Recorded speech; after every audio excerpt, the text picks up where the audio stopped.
नमस्कार। प्रस्तुत है आज का चिंतन। किसी भी वस्तु की प्राप्ति के लिए श्रम करना पड़ता है, संघर्ष करना पड़ता है। लक्ष्य प्राप्ति के लिए यह संघर्ष किस प्रकार किया जाए, इस प्रश्न के उत्तर में श्रुति कहती है, पुनन्ति धीरा अप्सो मनीषा। धीर पुरुष विवेक पूर्वक कर्मों को पूरा कर लेते हैं। साधारण कर्मों को पवित्र कर्म बना लेना, यह धीर पुरुषों के विवेक का कौशल है। कोई भी काम न तो अपने आप में अच्छा है न बुरा, उसे जिस भावना से किया जाता है उसी के अनुसार वह भला बुरा बन जाता है। पानी रंग रहित होता है, उसमें जैसा भी रंग डाल दिया जाए वह वैसा ही रंग का बन जाता है। किसी प्रकार समस्त कर्म भावना के अनुसार भले बुरे बनते हैं। कई बार सदुद्देश्य के लिए विवेक पूर्वक सद्भावना के साथ हिंसा, चोरी, असत्य, छल, व्यभिचार तक बुरे नहीं ठहरते। भगवान कृष्ण के तथा अन्य महापुरुषों के जीवन में इस प्रकार की घटनाएं मिल सकती हैं, जबकि अनुचित कहे जाने वाले कर्मों को अपनाया गया हो। इसी प्रकार अविवेक पूर्वक या बुरे उद्देश्य से किए गए सत्कर्म भी बुरे हो जाते हैं। आतताई पर दया करना, हिंसक बधिक के पूछने पर पशु पक्षियों का पता बताने का सत्य बोलना, कुपात्रों को दान देना आदि कार्यों से उल्टा पाप लगता है। इसलिए कर्म के स्थूल रूप पर अधिक ध्यान न देकर उसकी सूक्ष्म गति पर विचार करना चाहिए। एक ही क्रिया भावना की भिन्नता से पाप या पुण्य बन जाती है। एक डाकू एक व्यक्ति के पेट में चाकू घुसाता है और वह व्यक्ति मर जाता है। एक डॉक्टर किसी मरीज के पेट में चाकू घुसाता है और मरीज मर जाता है। दोनों घटनाओं में क्रिया एक जैसी है, परिणाम भी एक जैसा है, लेकिन डाकू और डॉक्टर की भावनाओं में आकाश पाताल का अंतर होने से एक का कार्य पाप और दूसरे का पुण्य कहा जा सकता है। दैनिक कार्य जिन्हें आमतौर से सब लोग किया करते हैं, यदि उन्हें ही सद्भावना से उच्च विचार से किया जाए तो वे ही यज्ञ रूप हो सकते हैं। परिवार का भरण पोषण यदि इस भावना के साथ किया जाए कि भगवान ने इतने प्राणियों की सुरक्षा, उन्नति एवं व्यवस्था का भार मेरे ऊपर सौंपा है, इस ड्यूटी को सच्चे वफादार भक्त की तरह पूरी ईमानदारी से पूरा करूँगा।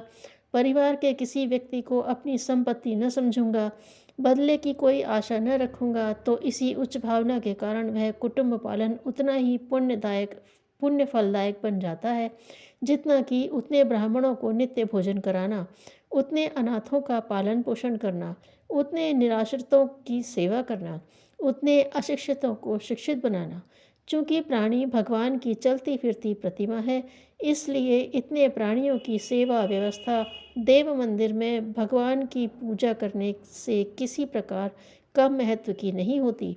यही कुटुंब पालन यदि स्वार्थ की, मालिक की, खुदगर्जी की, बदला प्राप्त होने की, अहंकार पोषण की भावना से होता है तो स्वार्थ साधन कहा जाएगा और भावना की तुच्छता के कारण उसका फल भी वैसा ही होता है।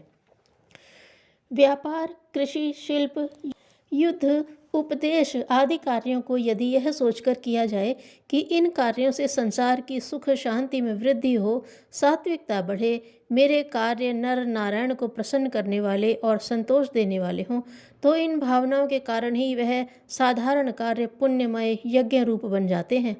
केवल कल्पना करने या झूठ मूठ मन समझा लेने या किन्हीं शब्दों को मन ही मन दोहरा लेने को भावना नहीं कहते। सच्चा संकल्प, पक्का दृष्टिकोण और अटूट विश्वास मिलकर भाव बनता है।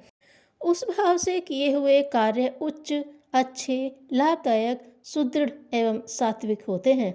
उच्च भावना के साथ जिस कुटुंब का पालन किया गया है उसमें राजा हरिश्चंद्र के से स्त्री पुत्र निकलेंगे। व्यभिचारिणी स्त्री और अवज्ञाकारी पुत्र वहाँ मिलेंगे जहाँ कुटुंब पोषण तुच्छ विचारधाराओं के साथ किया जाता है। उच्च दृष्टिकोण वाला ब्राह्मण यजमान को ठगने के लिए मीन मेख लड़ाने की हिम्मत नहीं करता। उच्च दृष्टिकोण वाला क्षत्रिय किसी निर्बल या निरपराध की तरफ त्योरी नहीं चढ़ा सकता। उच्च भावना वाला वैश्य घी में वेजिटेबल नहीं मिला सकता और न तंबाकू की, गंदी पुस्तकों की, मांस मदिरा की दुकान खोल सकता है। जालसाजी से भरी हुई, कमज़ोर, नकली, मिलावटी, हानिकारक चीज़ें वह कितने ही बड़े प्रलोभन के बदले नहीं बेच सकता। अपने लाभ को वह ग्राहक के लाभ से अधिक महत्व नहीं दे सकता। शूद्र श्रम में चोरी नहीं कर सकता।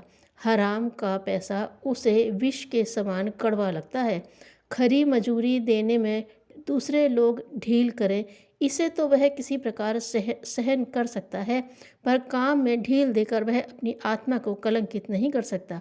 इस प्रकार उच्च दृष्टिकोण से किए हुए काम संसार के लिए बड़े लाभदायक होते हैं। उससे लोक में सुख शांति की वृद्धि होती है, जिसका पुण्य फल उच्च दृष्टिकोण वालों को ही मिलता है। विचारों को उच्च बनाकर, भावनाओं को परमार्थमयी रखकर धीर पुरुष विवेक द्वारा कर्मों को पवित्र कर लेते हैं।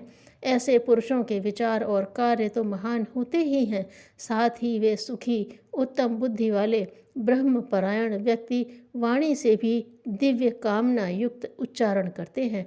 वाणी से कड़वा वचन, असत्य वचन, घमंड भरा वचन वे कदापि नहीं बोलते। जिस बात से विरोध, द्वेष, कलह, क्लेश, क्षोभ होता हो, पाप करने को उत्तेजना मिलती हो, निराशा उत्पन्न होती हो, भय, श्रम या लोभ बढ़ता हो, ऐसा वचन वे नहीं बोलते। किसी को ऐसी सलाह वे नहीं देते जिससे उसे तुरंत तो कुछ क्षणिक लाभ हो जाए, पर अंत में दुख उठाना पड़े। सुधी लोग अपनी वाणी पर संयम रखते हैं। बेकार कतरनी सी जीभ चलाकर निष्प्रयोजन बकवास नहीं करते। भावना में जैसी शक्ति है, वैसी ही शक्ति शब्द में भी है, इसलिए वे सोच समझकर मुंह खोलते हैं, निंदा चुगली से दूर रहते हैं। उनकी वाणी में प्रेम, प्रोत्साहन, विनय, नम्रता, मधुरता, सरलता, सच्चाई और हित कामना भरी रहती है। पंडित जी नाव में बैठकर नदी पार कर रहे थे।